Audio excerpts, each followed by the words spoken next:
I'm really excited about this discussion that we're going to have tonight. I think especially, actually, today at work, everyone was talking about, the Democratic National Convention and Michelle Obama's speech. And I think this is coming at a really great time because we can see sort of the contrast between having, this public figure, this black woman, talking about how being mom-in-chief is the most important thing to her, how we should all be uniting and getting together and helping each other. But then all the forces outside in the world are actually serving to vilify and criminalize and denigrate women of color. And so I think tonight we can expect to have a really great conversation and unearth some important questions about why this is happening. So I will briefly introduce the speakers and then we'll just get started. So I think first we're going to have Dinah. Dinah is an activist. She works at Bronx Defenders is a parent advocate and is a really, really great speaker, as you all will see. So I'm going to hand it off to Dinah, and then I'll maybe introduce the next speakers as they come up. Thank you guys for having me. I'm so excited. And I'm just going to get right into it because I'm sure that everybody's eager to hear what everyone up here has to say.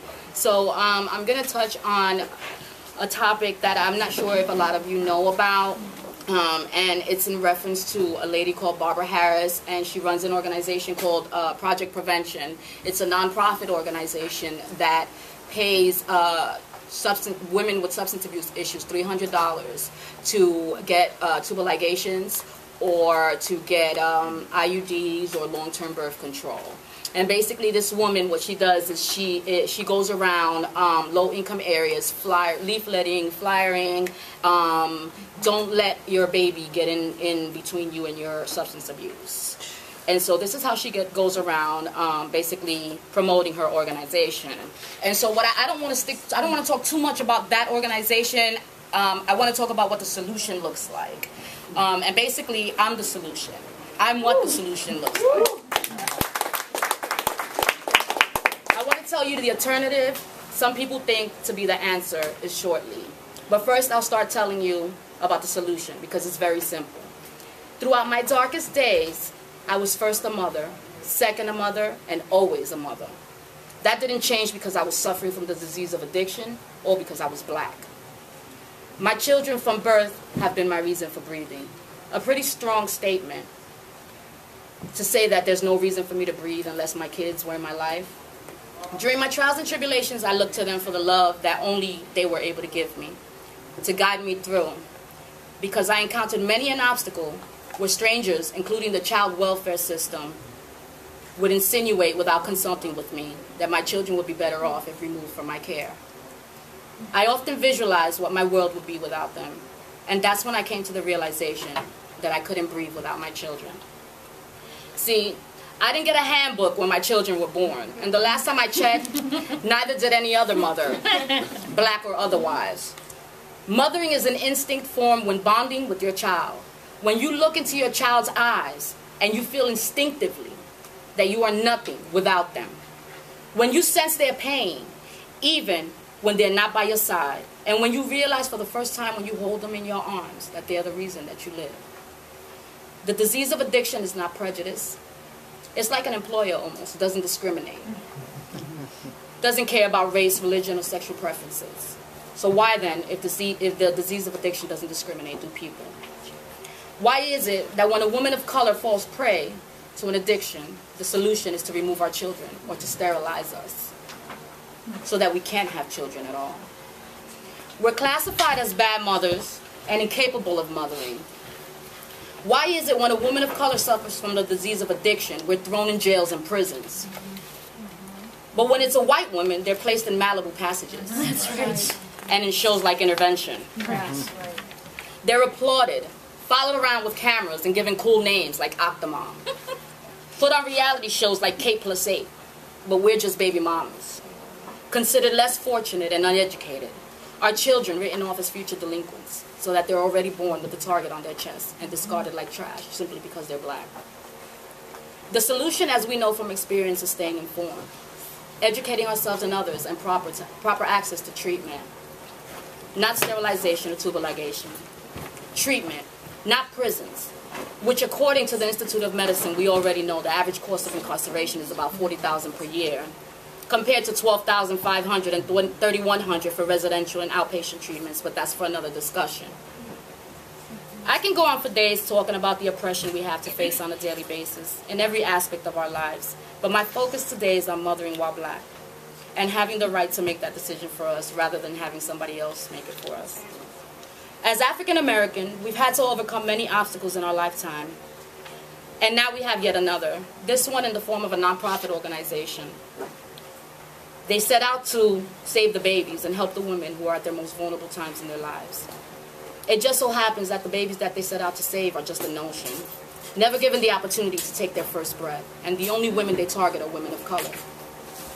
It goes by the name of Project Prevention, and its founder, Barbara Harris, has managed to get away with blatantly targeting minorities, offering them $300 to take away their rights as human beings.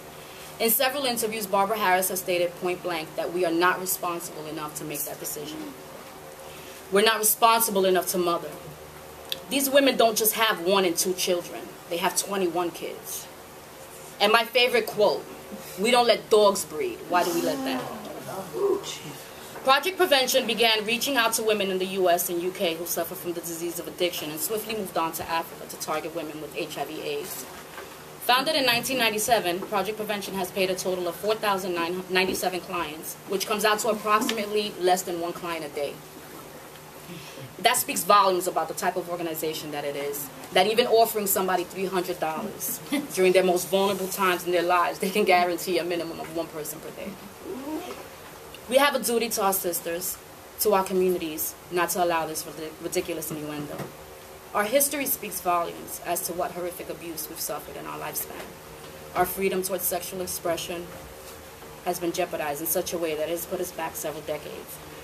When we think now about how sexual abuse is actually reported in low-income areas where a high number of blacks live, and how 1 in 4 women report they were sexually abused as children, and that 3.3 million African American women have been documented abused, or how incestuous abuse of blacks was more than 3 times more likely to be very severe compared with that of whites, and involve force or physical violence and verbal threats, dating back to our ancestry when African Americans were forced to have sex in order to reproduce like animals. African American women's genitals were groped at slave auctions, and it was normal for African American men to form relationships with women from other plantations so as not to witness their women being raped by slave masters. We're dealing with an entire organization in the 21st century that's basically stating, because we have a debilitating ailment, we should not be allowed to procreate. Based on the misinformation Project Prevention has, followed by the stigmatization they have placed upon the African American communities who undoubtedly have the most at stake, Project Prevention has taken it upon themselves to one by one completely obliterate the African American race under the false pretense of saving the babies. As such, they have utterly and with disregard to our humanity decided they have the right to dictate who is responsible enough to bring a child into the world, into their world, where black women are incapable of mothering. It seems as if in this day and age, these types of stories would be something of the past, where women were discriminated against because of the color of their skin. But it's as much a part of today's society as laptops and smartphones. So we have a responsibility to talk about it, a responsibility to bring this and other stories like this to the forefront, to make them aware that not only are we not going to sit back and take this, but we're going to do everything in our power to make sure they don't get away with it. We're going to push back. We're going to fight back. Our children are going to fight back, because they are living, walking proof that not only are we capable of mothering and nurturing them, but we're damn good at it, with or without a handbook. Right.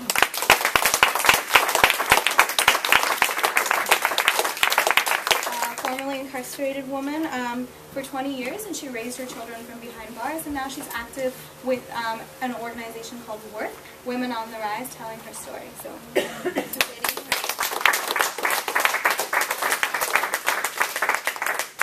thank you for having me. So, as Dinah said, I am a solution. This is what a solution looks like. As you know, I'm formerly incarcerated, did 20 years. I did all my time at Bedford Hills Correctional Facility, where I raised my 4 children. When I was incarcerated, at my arrest, my youngest child was 2 months old and I was pregnant. I gave birth behind bars. My oldest was 6. When I was released 2 years ago, my oldest was 28. Was it hard? Yes, it was really hard. Because I was a mother. Everything in my life revolved around my children. I raised my children from behind bars. I thank God for my mother, because my mother struggled every weekend to bring my children to visit me, because she felt like I needed them and they needed me. The mental health of my children was so important that they did not take my children away from me, that they still had me as a mother. So for 20 years, my children was able to come up to visit me on something that they called the free bus at the time. Now they have stopped the free bus. So I'm advocating so that anybody who see a petition, go online and look for the petition, sign it, because the free buses are definitely needed back for the prison system so that children can visit their mothers. I'm actually sitting on a advisory committee for Osborne Correctional Facility, also for mothers, for children who have incarcerated parents, because we feel like the mental health of children is so important, as I said, that they take these children away from their parents. They feel because your mother is incarcerated that you don't need to go visit her because she's a bad person. But that's all that child knows. Children love their parents regardless of what their parents have done to become incarcerated. And sometimes it helps the mother throughout her incarceration, or the father throughout their incarceration, just as well as it helped that child. Because that child don't know how to make it if all they had was their mother or their father in their life. And you snatch the dearest thing away from them, they need that. So I sit on the advisory committee to help them. We want to change the policy to bring mothers down to be closer to their children, to bring fathers down to be closer to their children, because there is no more free buses. So we want the reunification process to be as simple as possible when these parents get released from prison. Right now, my work at Worth, I went to work because I felt like I did 20 years in prison. Those are the only sisters that I have. I don't have no sisters in the street. Those are my only sisters. Those are women that I grew up with. They held me when I cried. They helped me solve problems that I was having with my children. I helped them to bond with their children. So I work at Worth because I'm able to work with the sisters that's inside, and I'm able to work with them when they come home. I go back into Bayview Correctional Facility to do a Rise Up program to empower my sisters that they will not make the same mistake when they come home to go back to prison. I let them know that it is hard out here, but you can make it, because all you need is a good support system to help guide you and to lead you on your way. Worth did the end. They helped change the law so that women won't be shackled while they're giving birth to their children. We are in the process right now because they're still putting one handcuff on women as they're giving birth. So we're in the process right now, when the sessions start back, to have this law amended that they will remove the shackle. Most women in here, if you've given birth, where are you going when you're in labor? Only thing, you're going to lay there so the doctors can get this baby out of you. Where are you going? So we know obviously it's men that's making these decisions. I'm not saying all men, but the 3 important white men up there in the room, they're making this decision to keep these women shackled or keep them cuffed, which is so inhumane. It's just like this lady Barbara Harris. You're calling us dogs. We're animals. Shackle us while we give birth. So unfair. So that's the work that I do. Worth right now. We are in the process. We have a play at the Black National Theater, which is on Sunday. Feel free to come by. It's $25 a ticket. The play is called Munches. It's about a woman who was incarcerated for 25 years. And they said that she tried to kill her daughter, which she didn't. Her daughter lied. and this mother did 25 years. And it's about forgiveness. It's about asking questions. It's about what each and every one of us that go to prison, when we come home, we ask for forgiveness and we give our forgiveness. So I invite you all to come out. If you give me your name, your email, your business card, I'll send you flyers to our event also that's coming up in October.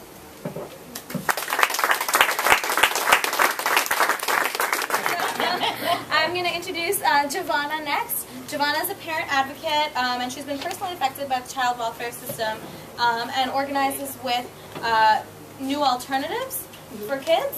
And I'm going to throw it over to her right now.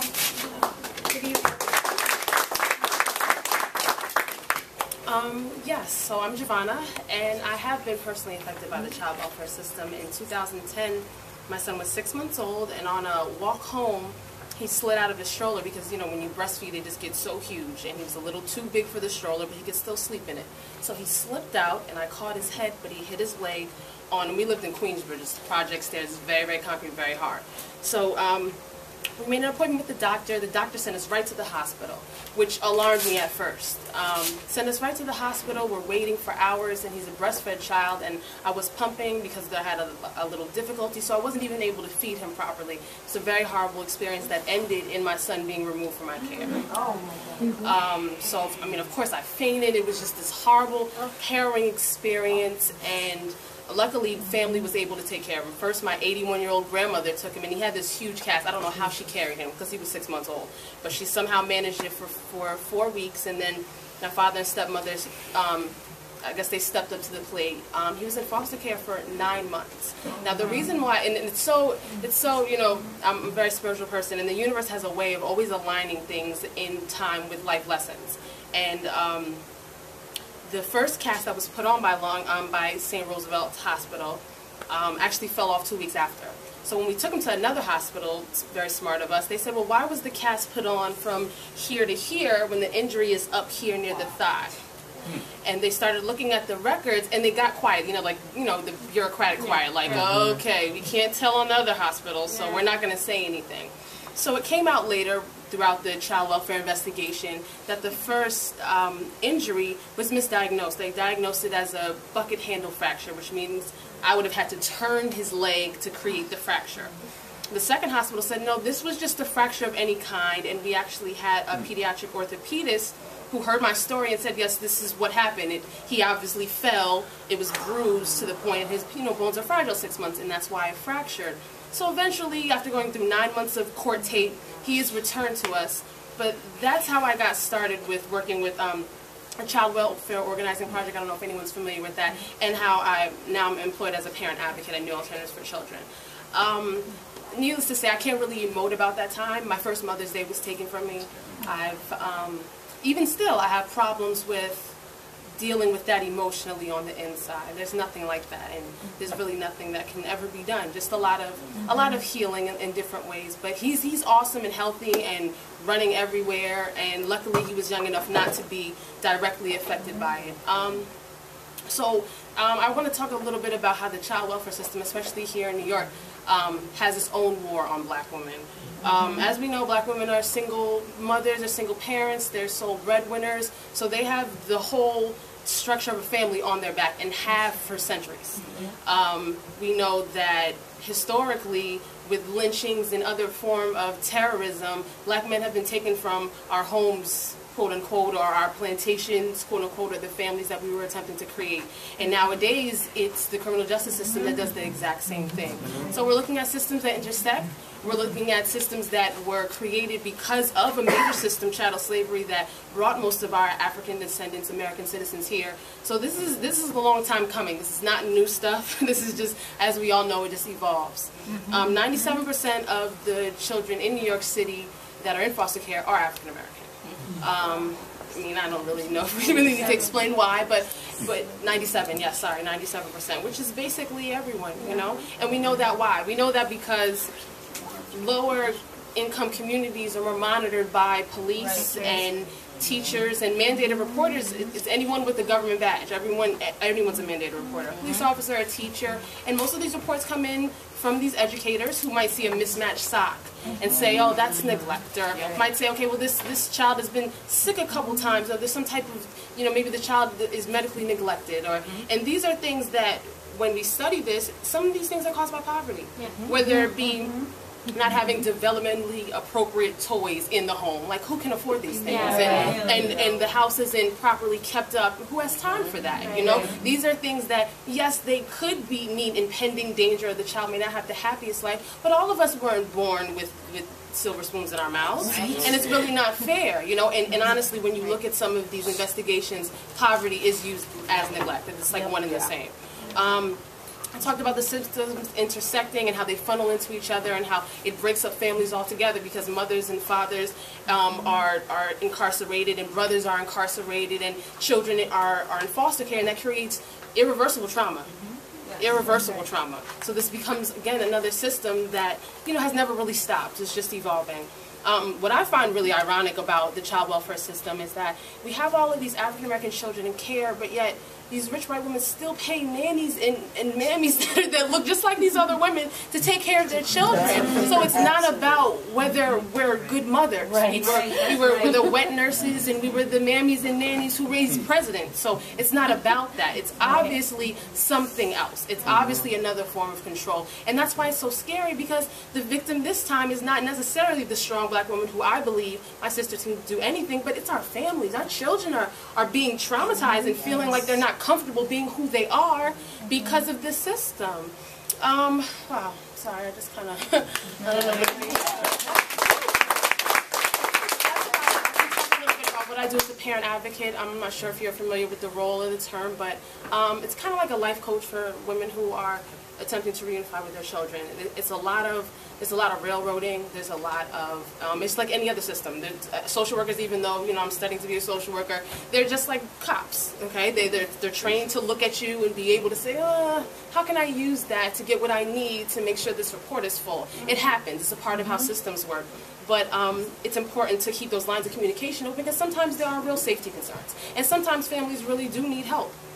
So it's important that we still have a system that works, that's family-centered. If I can say anything about making the child welfare system better and working for black women and not against black women, I would say that we help black women have communities that it's easier to raise happy, healthy children. It's one thing to say, okay, well, Giovanna, you didn't keep your son safe because he was in Queensbridge, but if you take him away from me and my foster mother lives, 3 flights up the stairs and it's still the same drugs and it's still the same neighborhood, it doesn't change anything. We have to change everything, and I know that's, but that's what we have to do.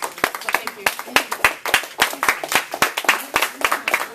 Jennifer Rush up next. Jen is a longtime activist with the International Socialist Organization.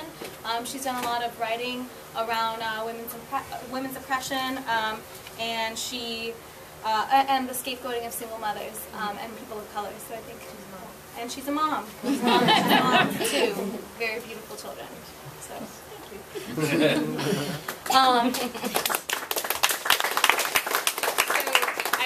I just want to say thank you to my co-panelists for being here, and I'm kind of awe-inspired and outraged to be on a panel like this. I mean, obviously enraged because of the stories, and I'm going to sort of sketch out a broader context too of what's going on, but also awe-inspired because I think the fact that you can go through such devastating loss like that and come out the other side and be fighters, like, that's what gives me hope to fight. That's what gives me hope that we can actually change the whole system. It's because people do fight back. So thank you very, very much for that. So, Michelle Alexander, I don't think the book's up here, but how many people know Michelle Alexander's book, The New Jim Crow? Okay, most people. Which documents the rise of mass incarceration and how it's created a new Jim Crow and devastating consequences. And I think one of the greatest contributions of this book that I've seen is that it's put what has been experienced personally and alone in a much broader context. And it says it's not just you, it's not your fault. Like Giovanna said, it's the system's fault. And I think that that has done a tremendous service and helped to reignite a movement for racial justice in this country. And I think that we need a similar effort to document what I think is not hyperbole to call a real full-scale war on black women, and Dinah and Mercedes and Giovanna spoke to some of the aspects of that war, but I just want to go through, I think, exactly how systematic, how pervasive, how deep this runs. So first there's the direct impact of the new Jim Crow and the rise of mass incarceration on black women, because when you lock up and criminalize an entire generation of black men, obviously that's going to have an impact on black women. One of the most stunning figures I just read was that 50% of black fathers, men who are fathers, who are incarcerated, actually lived with their children before incarceration. So what that means is that you're taking you're taking fathers away from the home. So they talk about the need for like men in the home, and yet they're locking them up. And obviously the impact on that in terms of the stability, both economically and emotionally, and what that means for those families is devastating. And then you add to that the economic instability of high incarceration rates and mass black unemployment. Only 55% of black men are actually in the employment pool, in the working pool in this country. And then you have the pain of seeing loved ones who are sent away, both your partners but also your children. I can't even imagine what it's like for people like Constance Malcolm, the mother of Ramarley Graham, who had to watch as her see that her child was shot by the police, and knowing that if you send, your kid walks out the door in the morning, you don't know if they're going to be stopped and frisked, you don't know if they're going to be in prison at the end of the day, or you don't know if they're going to be dead at the end of the day, and just the impact and the toll that takes. But beyond that, the same factors that have driven the rise of mass incarceration have also had a very direct impact on black women. And I think that, Michelle Alexander talks about it, but the rise of the war on drugs as one of the things that's the driving factor. This is sort of a shocking statistic to me, but since 1980, there have been more than 31 million drug arrests. There wasn't a war on drugs before the 1980s. Now, more than 31 million drug arrests, 80% of those for possession, not even for dealing, just for possessing drugs. And the reality is that white people use drugs just as much as people of color, but it's people of color who are being locked up. And so you have a situation in which black women are actually the fastest growing segment of the prison population. The rates of incarceration of women have actually grown by 800%. So you have women now facing the same rise of mass incarceration, but there's a double impact for that black women are facing. 85% of women behind bars are actually mothers to dependent children. I mean, the description you just described, and now there's not the free bus and people being torn away from them. And actually, unlike Mercedes, 50% of those women never see their children when they're incarcerated. 50% of women who go to prison never see their children while they're incarcerated, and they're then vulnerable to losing their kids. And actually, Bill Clinton, a Democratic president, passed a law back in, I believe it was 1997, was it? 1997, which actually made it easier to terminate parental rights, so that if your kids were in foster care for 18 out of 22 months, you could lose your parental rights entirely. I mean, you just think about what that means. Like, if you have mandatory minimum sentencing laws for very, very minor drug offenses, and you go to jail for 2 years, you could lose your child for the rest of your life. What that means for both the mother, but also for those kids. The idea that it would be better somehow for these kids to lose their parents, and the fact that 97% of kids in foster care in New York City are black is astounding. 50% of children nationally in foster care are actually black, and it has everything to do with the rise of mass incarceration, the policing of black women. And then on top of that, you have the way that women are violently treated behind bars. The whole idea that women are the gentler sex who need to be protected for black women facing the criminal justice system, forget about that. I mean, I don't know if anyone saw the LAPD officer in Los Angeles who kicked a woman in her genitals, and she actually died in police custody. She was a mother who was being threatened with a charge of child endangerment. And you have the shackling that Mercedes talked about, which is just inhumane in the most barbaric sense, and then the abuse by authorities. How many of the women who wound up behind bars are raped or sexually assaulted by police officers or by prison guards or marshals? So you have a very direct way in which mass incarceration affects women and affects them in unique ways that men don't suffer in the same kind of way.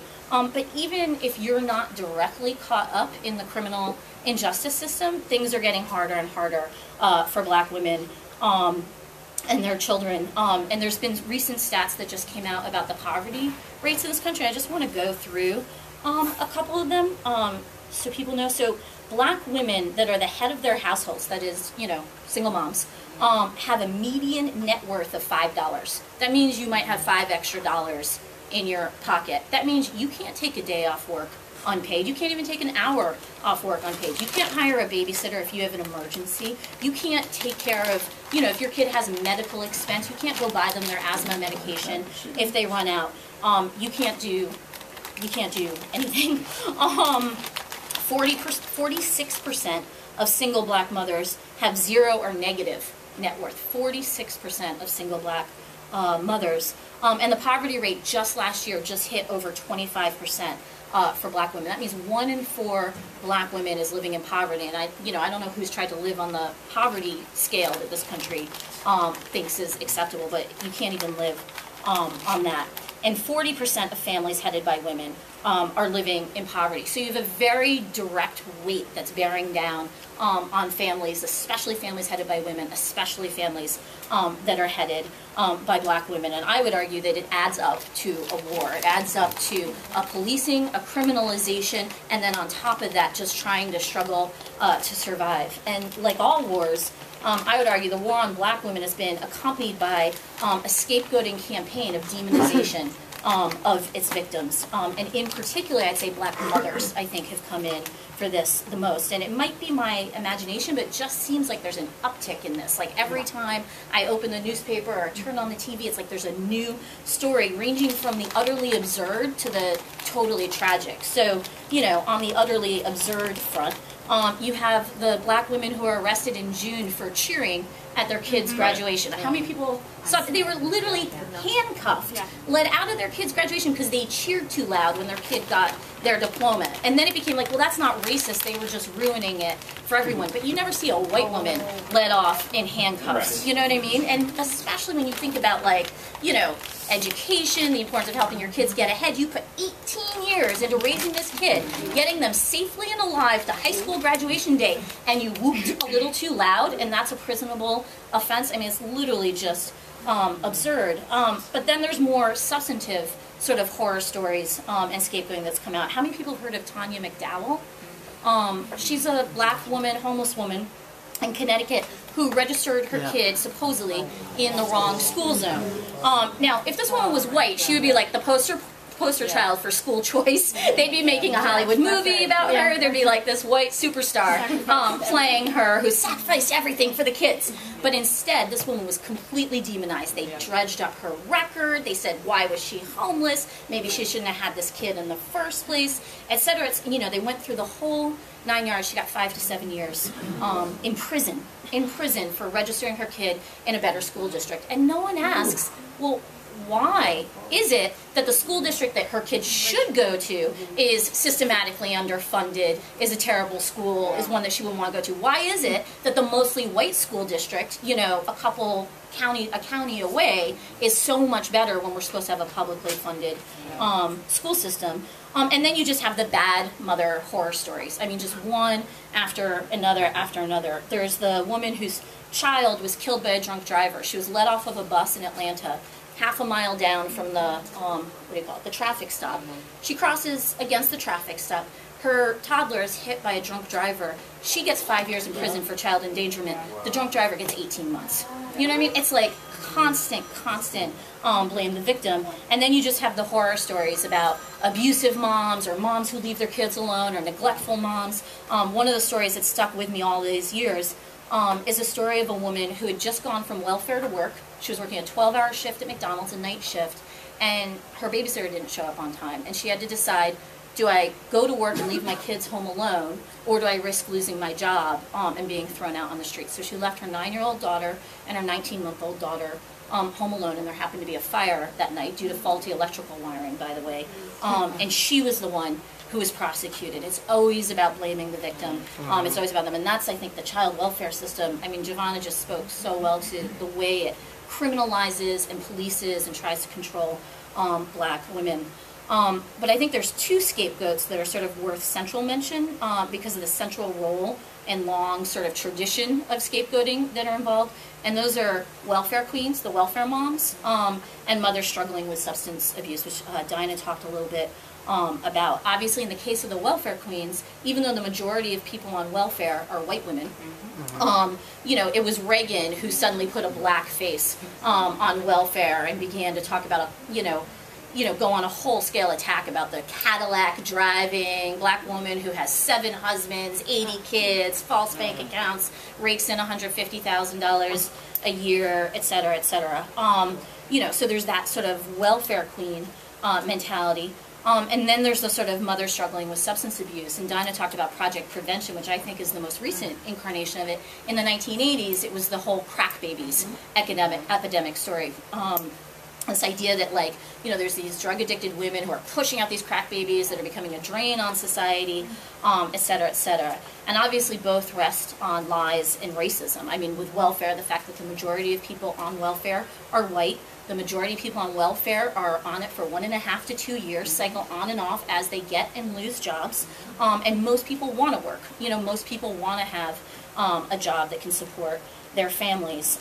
With the crack babies, there's actually no such thing.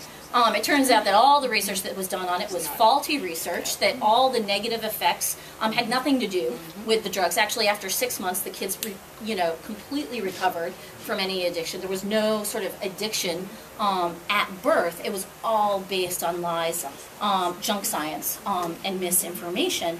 And actually what they found, a Florida study showed that at that time, 1 in 2 African American women didn't have access to prenatal care. And they did a study, and they found out that women who were addicted to drugs but received prenatal care throughout their pregnancy had better outcomes for their children than women who were not addicted to drugs but didn't have any prenatal care. So you just think about, where is the problem? And it's like they're completely deflecting the attention. I think there's 2 sort of purposes to this scapegoating. One is it's a pretext to cut services, and I have to read this quote. It's from there's a conservative columnist who wrote this about the crack baby epidemic. He goes, "The inner city crack epidemic is now giving birth to the newest horror, a bio-underclass, a generation of physically damaged cocaine babies whose biological inferiority is stamped at birth. And here's the kicker. This is not stuff that Head Start can fix." So in other words, we don't need Head Start, we don't need early intervention, we don't need more teachers, we don't need smaller class sizes, because the real problem is these kids are biologically inferior at birth, and because they have bad moms who don't give a shit. That's the message that they're going for. Obviously the whole welfare queen thing was used to destroy welfare. Clinton in 1996 got rid of welfare as we know it, instituted welfare to work, and it's actually increased poverty rates and increased inequality for women. But the second purpose is that it gives you someone to blame. I don't know how many people have seen Mitt Romney's welfare ads, but it's all these hard-working, sweat-dripping white people being you work really hard, and Obama got rid of the work requirement, and these freeloaders are going to come take what you deserve, and a total appeal to racism. And it's a way of saying here's who you can blame. If you've lost your job, if you're insecure, if you don't know how to get by, you blame those moms on welfare who are cheating the system. You blame those takers instead of those builders, etc. If there's problems in your community, it's because of those women who are addicted to drugs or whatever. It's a complete scapegoating mechanism. But it's also not always straightforwardly vicious, obvious right-wing racism. I think that's what I wanted to just sort of spend the rest of my time talking about, because black women, and especially black mothers, have been at the center of one of the most persistent blame the victim false explanations for racism and poverty that's existed in the last 35 years. In 1965, there was a liberal, and I put that in quotes, liberal, Daniel Patrick Moynihan, who wrote a report, the Moynihan Report, called The Negro Family, The Case for National Action. And in it, he talked about dominating black matriarchal women who emasculate their men and take away the role of men as the breadwinner, who have too many children too soon. And he basically says all this adds up to a black family that's a tangle of pathology. And this is a liberal in 1965 at the heart of the war on poverty, and the whole idea is to say it's the black family that's to blame. It's not institutional racism, it's not institutional poverty, there's not deeper structural causes, it's a culture, what came to be known as a culture of poverty. And today I think we see that same myth in a recession being peddled again. So there's all these new studies talking about the fact that women, in particular black women, are not married, the rise of single mothers. Maybe it's not income inequality, maybe it's just that women aren't getting married, and that's the real problem. How do we induce these women to marry. And what all of it does is it takes the spotlight off of institutional racism. It says if kids, you know, don't have a future, if people aren't graduating from high school, if we have mass incarceration rates, if people are ending up in prison, if people are losing their kids, it's not because of something the system did, it's something internal to you. You know what I mean? It's your fault, you're the one to blame. And I think we have to reject that 100% outright. I think our starting point has to be a rejection of that blame the victim mentality. And we're in an election season where the Republicans are just going hog wild. I mean, it's like, you know, the Republican ticket is like white and whiter and richer, you know. And, you know, there's all 89% of Republicans are white, and they have a very clear and conscious strategy. We need to get as many white voters out as possible. We are going to appeal to racism. We are going to appeal to people's anger, and we're going to deflect it onto false scapegoats away from the real targets, away from the banks, away from the people who took away our jobs, away from the real problems that are facing our community. And I think we have to reject that outright, but I also think we can't fight that kind of virulent, barbaric, vicious racism with a kind of race-blind liberal politics, this idea that we live in a post-racial America, which I think is the other idea. And I guess I wanted to end by talking about Michelle Obama's speech last night at the Democratic National Convention, because I think it shows the other side of this and how these two things work together. Because, you know, I watched it, and I'll say, like, there's an appealing thing, you know what I mean, to having, like, this incredibly popular black woman who's, like, in the White House and speaking on national TV. I think her approval ratings are 63%. She's more popular than anybody, you know what I mean? And, like, she's, you know, any politician probably, and I don't know, she's incredibly popular. And there's something to her sort of, like, we persisted, we're strong. It appeals to this idea that we shall overcome, and like strong womanhood and all the rest of that. But I think we have to go through it a little more carefully, because I think there's something insidious in what she was saying as well. Because the entire narrative of what she said was, you know, my family, Barack's family, we worked hard, we struggled, we overcame these obstacles. And the undercurrent to that is, and you can too, and if you don't, it's your fault. So she talks about her father getting up for work every day and never complaining, despite the fact that he had MS. I'm like, you should have taken a sick day. You know what I mean? Like, you have MS, you deserve a sick day. And then she talks about how, you know, when it was time for her and her brother to go to college, like, they took out student loans, they had financial aid, but then, you know, her father had to pay that little remaining bit, and he made sure that they never missed their registration. He always paid the tuition bill. And she said, and I quote, "For my dad, that's what it meant to be a man." And what does that say to all the black men who are in prison, or all the black men who are unemployed, or who can't send their kids to college? It says, you're not a man, something's wrong with you. It reinforces that whole idea that in some way, you know, there's this post-racial society. If you work hard enough, you can make it, and therefore if you don't make it, it's your fault. I also just have to say, you know, when she talks about how, like any mother, she was worried about the impact of her husband becoming president on their girls, I was a little like, I think most of us have bigger problems than, like, whether our husband's going to come home for dinner now that he's the president of the United States. But she also talks about how Obama's grandmother hit a glass ceiling, saw men that she trained, promoted above her. She talked about the sexism, but then what does she say? She says, but she never complained, and we don't ask for much. And when you know, and then she ends it by saying, here in America, there's always something better if you are willing to work for it. And I think the entire narrative is, if you try hard enough, you can go ahead. And I'd say there's another insidious narrative too, which is we may be the first black family, you know what I mean, in the White House, but we don't ask for much. We don't complain. We're not going to talk about racism. We're not going to call out institutional racism. We're not going to ask for our schools to be funded. In fact, they talk about teachers working without pay. We're not going to, you know, and the aids that she talks about student loans, she talks about financial aid, she talks about health care. She doesn't talk about being on welfare or struggling with addiction or losing her kids or having family members in prison, because those wouldn't be the acceptable obstacles to overcome. She focused on the acceptable obstacles to overcome in this attempt to appeal to the middle. And I think we need a very, very different strategy. I think we need a strategy that says we are not to blame. And actually, if you want to talk about we are complaining. We're complaining loud and strong. We are complaining about the fact that our schools are being cutted.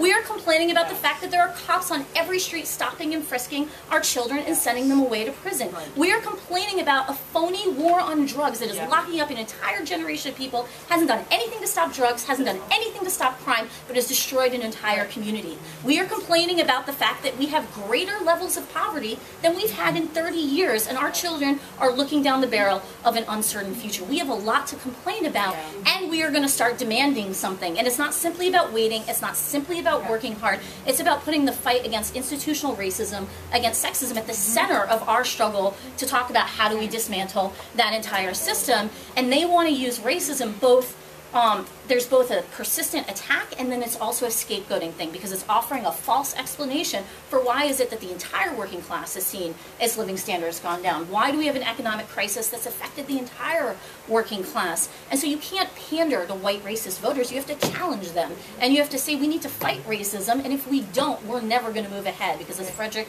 Douglass said, they divided both to conquer each, and we need a unite and fight strategy, but it has to be a strategy that puts the fight against racism and the fight against sexism at its center, rejects the blame the victim mentality, says we are not responsible, this system is responsible, and we are going to complain and we are going to hold you accountable. And if that's scary to certain people, then that's scary to certain people. We are not out to win elections, we're out to change the world.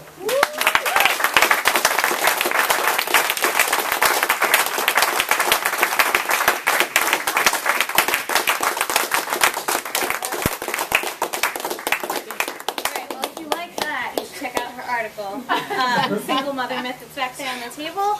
It was in our previous edition of The Socialist Worker. Well, I just wanted, you know, we talk about drug addiction, and I just have to, I have to be clear on this, because I am an addict, and I didn't stop mothering because I was an addict. And so, you know, having an issue with substance abuse, or, you know, as a matter of fact, I used to take care of my kids better when I was high than some people that I know that don't do drugs.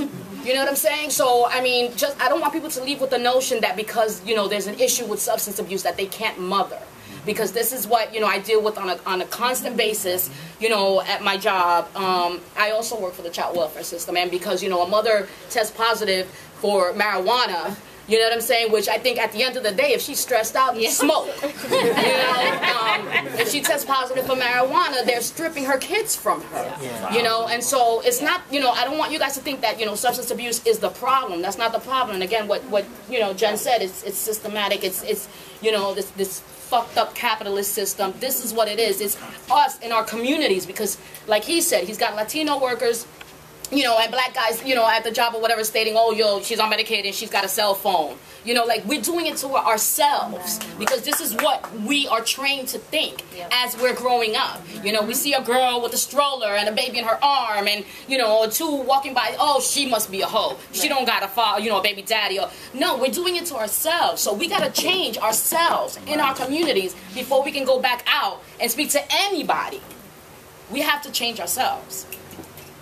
I wanted to speak about the buses.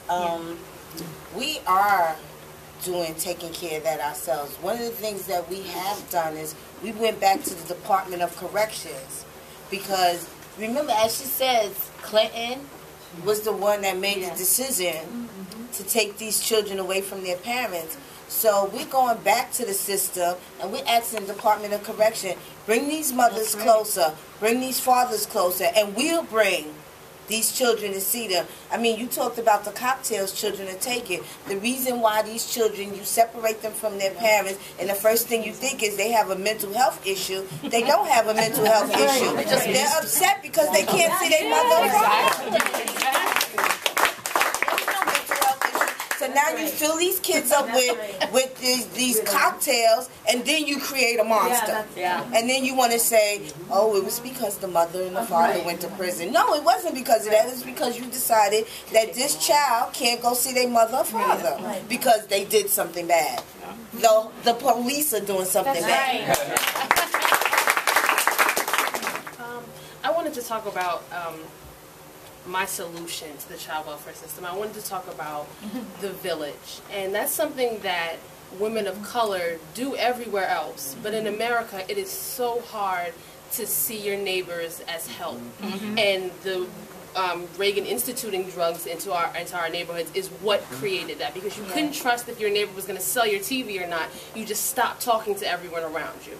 So what I would say, especially to my sister here who was talking about, like, what can we do after this to kind of stop the war on black women? I mean, you know, sometimes it is frustrating to talk about, because I'm someone who can often I channel my ancestors, and I think about, like, you know, my great-great-grandmother probably woke up one day, wanted to brush her teeth, maybe take a shower, but she had to go pick cotton.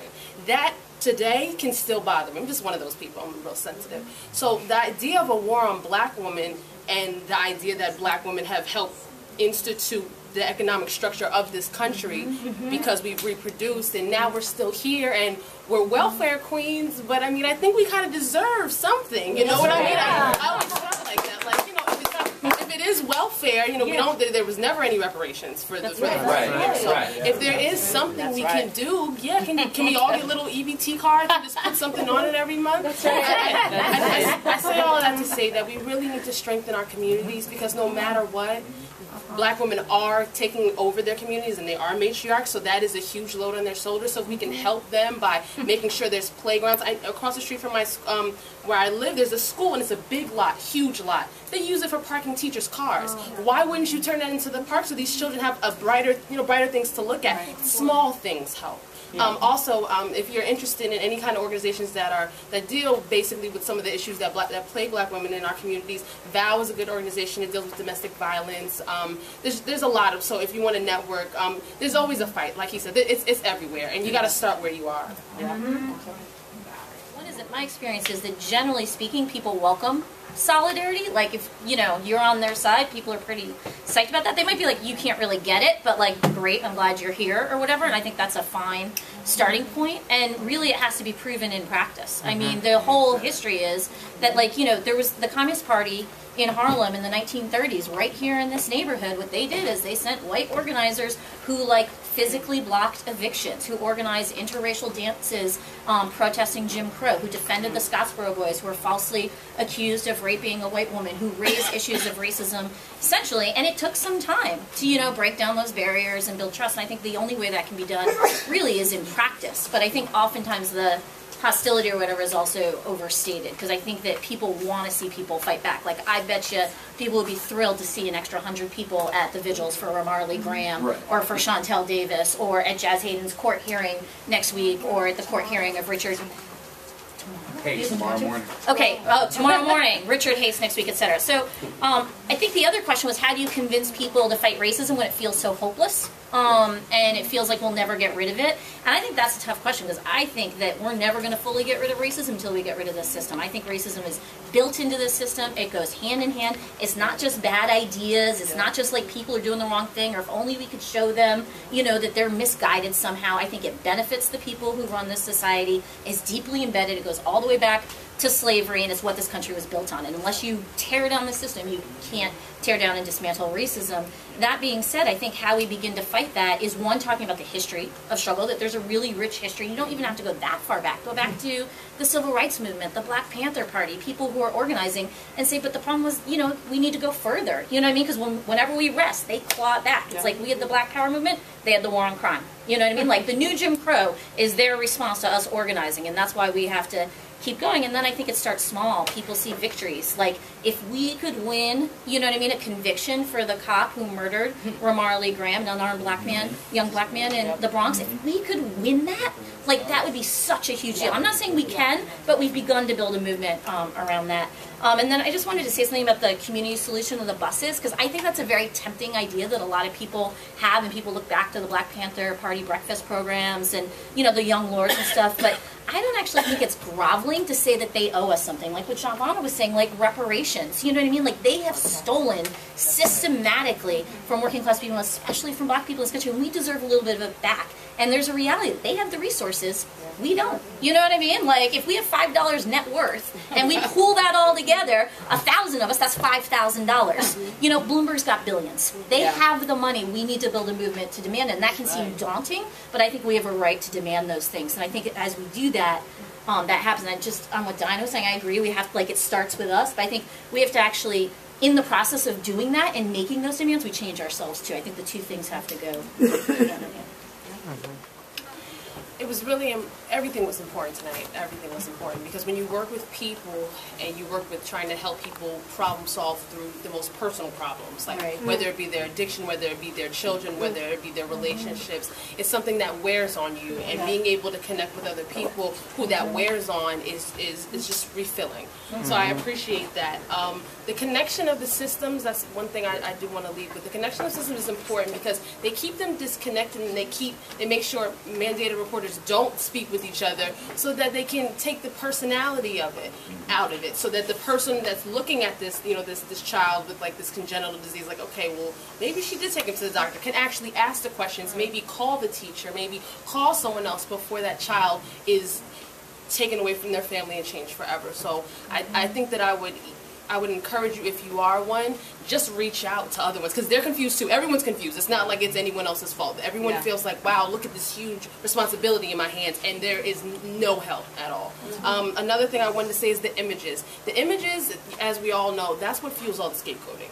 The images are what stay in our minds. That's what why little girls nowadays, just like in 1964, still could look like me and think that brown dolls are stupid, ugly, and dirty. It's because of the images. And the Mother's Day commercial just in 2012, I was so appalled and I cried every time I saw it for Hallmark. I don't know if you've ever seen it, but it has all these mothers doing all these different things, and all of the mothers are white. All of them. All of them. And I just would cry every time I saw it, like, wow, that really hurts me.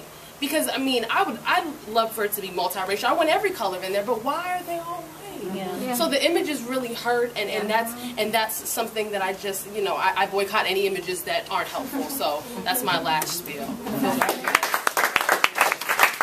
I definitely think all the issues that was brought before us today was very important. I think that the conversations we had is worthwhile of going to spread, Everybody, when I was in prison, they talked about the gossip mill. This should be a part of the gossip mill.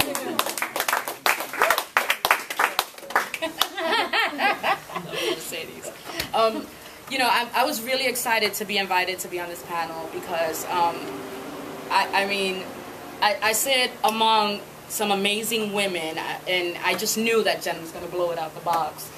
But, in all actuality, yeah, I wanted to just piggyback off of what Monique said about, me being the solution. I felt sorry for myself for a while because, my parents died when I was a young, 13 years old, whatever. My family turned their backs on me because I was an addict, and, they were trying to take my kids away from me, and I was, it was blaming everybody else for what was going on. And you know what, yeah, I still blame people, but now I have the power to come back at them, right? And so now the family that turned their backs on me are trying to find me on Facebook.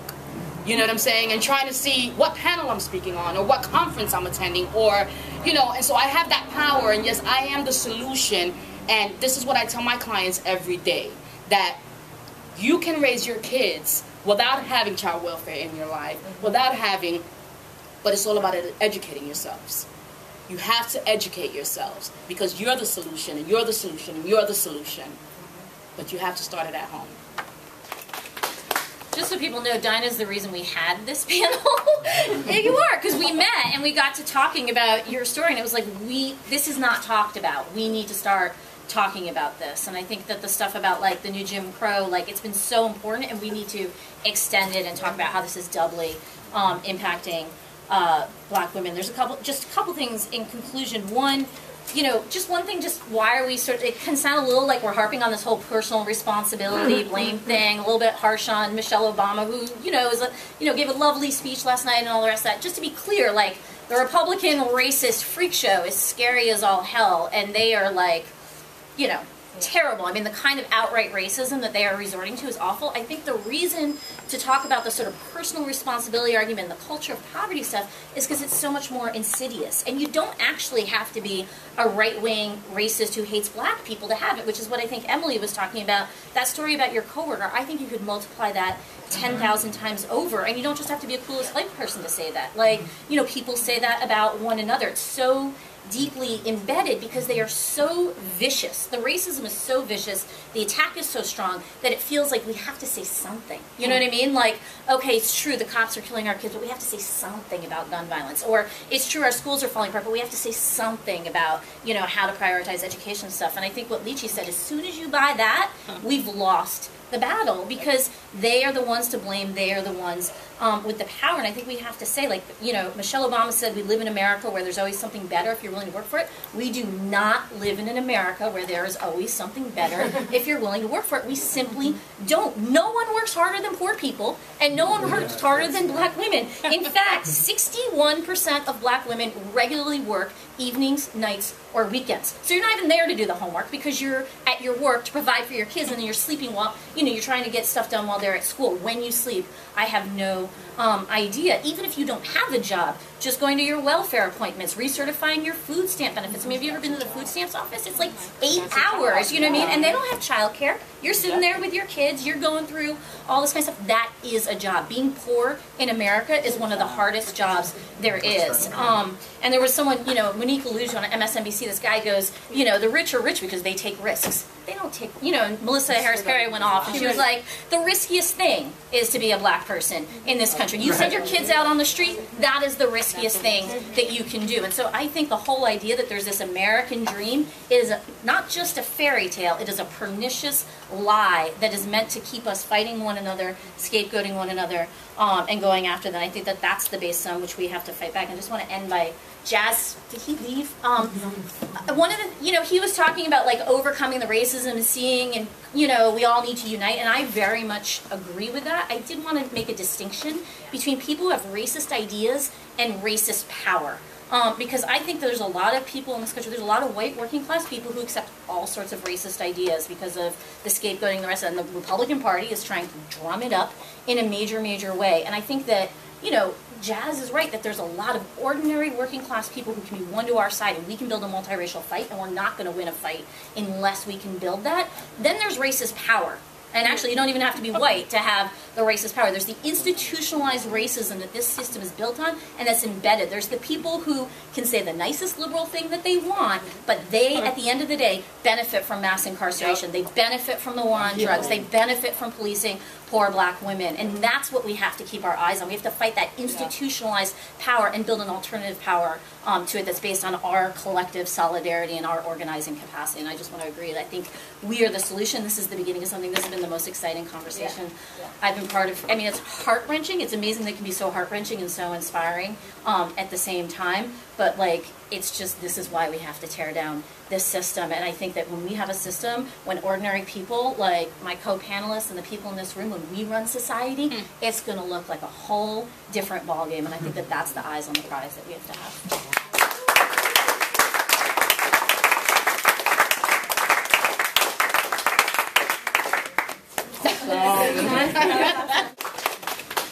Just so people know, Dinah's the reason we had this panel.